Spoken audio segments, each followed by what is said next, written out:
ওষুধের দোকানে এক ধরনের বল কিনতে পাওয়া যায়, রাবারের বল, যেটা গোল অথবা বেসবল শেপের।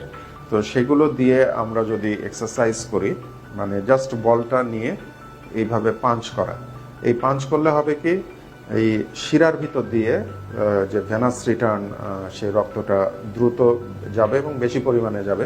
এবং যত বেশি পরিমাণে আমি এই এক্সারসাইজটা করব, দেখা যাবে যে এই শিরাগুলো অনেক বেশি শক্তিশালী, পরিপুষ্ট এবং ফুলে মোটা হচ্ছে। আপনারা নিশ্চয়ই দেখেছেন যে যারা কুলির কাজ করে কিংবা যারা বেশি ভারী ওয়েট উঠায়, তাদের সবার হাতের শিরাগুলো অনেক বেশি ফুলে ফুলে থাকে এবং দৃশ্যমান থাকে। ঠিক এই জিনিসটাই আমাদের দরকার একটা ভালো রেজাল্ট পাওয়ার জন্য এই ফিস্টুলা অপারেশনের।